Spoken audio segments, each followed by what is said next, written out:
আসসালামু আলাইকুম প্রিয় শিক্ষার্থী বন্ধুরা, সম্পূর্ণ একটি ভিন্ন প্রশ্ন নিয়ে হাজির হয়েছে। বোর্ডের মধ্যে তোমরা দেখতে পাচ্ছ ইতিমধ্যে যে দুইটি চিত্র দেওয়া আছে। একটি চিত্রে কি বর্ডার সহ রূপকলাপ আছে, অপর চিত্রের মধ্যে বর্ডার সহ কোনো রূপকলাপ নেই। এখন আমাদের প্রশ্নে বলছে চিত্র 1 চিত্র 2 এর মতো কোড পেতে এইচটিএমএল কোড লেখো, অথবা চিত্র 2 এর মতো আউটপুট পেতে কি আমাদের প্রয়োজনীয় এইচটিএমএল কোড লিখতে বলছে। তাহলে আমরা কি করব? তো চলো আমরা প্রথম প্রশ্নের সমাধান করি। এইখান থেকে আমরা দ্বিতীয় প্রশ্নের জন্য কি করতে হবে সেটা আমরা পরে সমাধানে সহজে দেখিয়ে দিব, যাতে তুমি ইজিলি বুঝতে পারো। তো চলো আমরা এখন এটা এইচটিএমএল কোড লিখি। কি আছে? এইচটিএমএল, এরপর কি লিখবো আমরা? বডি। এরপর আমাদের কি হবে? দেখো এটা কি বড় সরু কলাম আছে না? নাই, অবশ্যই আছে। তো যদি আমাদের এরকম থাকে তাহলে আমাদের অবশ্যই কি দিতে হবে? টেবল নিতে হবে। টেবল নেওয়ার পরে একটা বর্ডার নিতে হবে, কারণ বর্ডারের জন্য একটা কি করতে হবে? আমাদের ভ্যালু ডিক্লেয়ার করতে হবে। তাহলে আমরা নিলাম প্রথম টেবল ট্যাগ। এই টেবল ট্যাগের জন্য যেহেতু বর্ডার আছে, বর্ডার একটি মান দিতে হবে। এই মান রাখার জন্য আমাদের কি নিতে হবে? একটা অ্যাট্রিবিউট নিতে হবে। কি নামে? বর্ডার নামে। আমরা বর্ডার একটা অ্যাট্রিবিউট নিলাম। কত পিক্সেল দিলাম? 1 পিক্সেল। সাধারণত আমাদের যে টেবিলগুলো থাকে, আমরা যে কম্পিউটারে যখন টেবিল বানাই বা সাজাই বা ক্রিয়েট করি, প্রত্যেকটি টেবিলের যে রেখাগুলো থাকে বা বর্ডার সহ যে রো কলামগুলো থাকে, এগুলো সাধারণত 1 পিক্সেল হয়ে থাকে। তো সেই সুবাদে আমরা এখানে 1 পিক্সেল দিয়েছি। তোমার কাছে যদি মনে হয় যে এই বর্ডারটা অনেক মোটা দেওয়া আছে, তাহলে তুমি তোমার এই আকার অনুযায়ী পিক্সেলের মান কম বেশি হতে পারে বা তুমি দিতে পারবে। এরপরে দেখো দেখো আমাদের কি এটা কি সারিতে আছে না? নাই, অবশ্যই সারিতে আছে। সারির জন্য আমরা কি ব্যবহার করি? HTML থেকে টিআর ব্যবহার করি। টি দ্য টেবল আর দিল রো, অর্থাৎ টেবিলের বাংলা যেটাকে বলে আমরা টেবিলের সারি। আমরা প্রথম টি আর দিয়ে শুরু করলাম। এরপর কি লিখব? টেবিল ডাটা, টিডি। টি দ্য টেবল দিদি কি হয়? Table data. T the table দিদি ডাটা।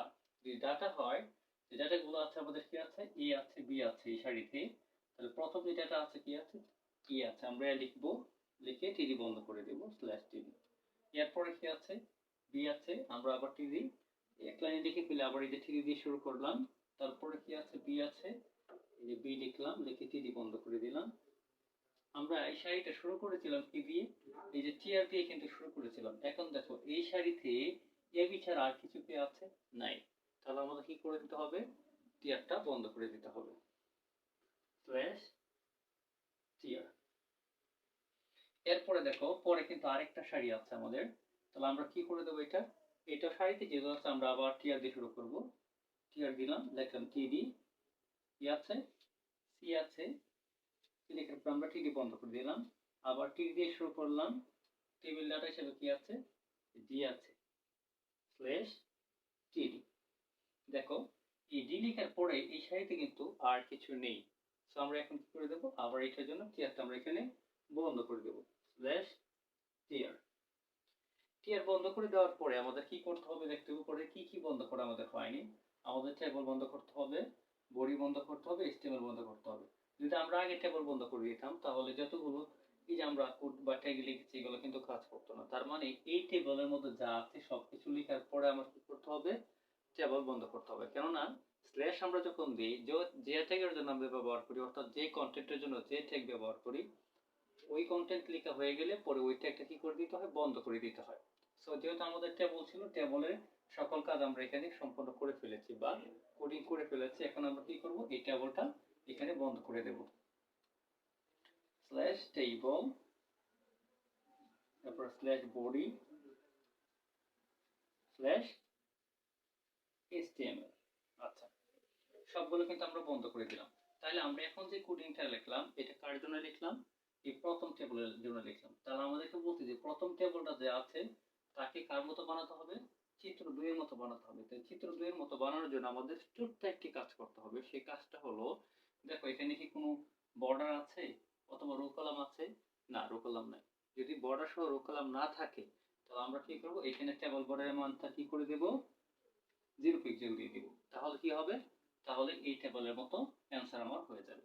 ঠিক আছে? এছাড়াও তুমি যদি করতে চাও, তাহলে এখানে আমরা যে বর্ডার সহ যে এই অ্যাট্রিবিউট ইউজ করি, অর্থাৎ এখানে যে বর্ডার অ্যাট্রিবিউট আছে তার ভ্যালু যে যেগুলো দিয়েছি, এটাকে যদি আমরা বাদ দিয়ে শুধু এখানে টেবল লিখি, কি লিখি? এই যে টেবল দিয়ে শুরু করবো এবং টেবল বন্ধ করে দিব, তাহলে এর মতো হয়ে যাবে।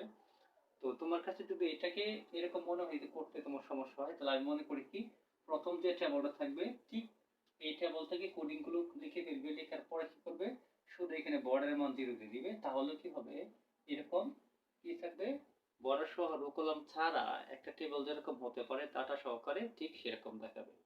যদি মনে হয় যে এই ক্লাসে তোমার কাছে ইউনিক বেটার বলে মনে হয় এবং তোমার কাছে সহজ উপস্থাপন বলে মনে হয়, তাহলে বলবো তুমি তোমার মতামতটা কমেন্ট বক্সে জানিয়ে দাও এবং তুমি তোমার জায়গা থেকে ক্লাসগুলো শেয়ার করে দাও, যাতে তোমার এই শেয়ারের মাধ্যমে তোমার বন্ধুরা এই বিষয় সম্বন্ধে ধারণা লাভ করতে পারে।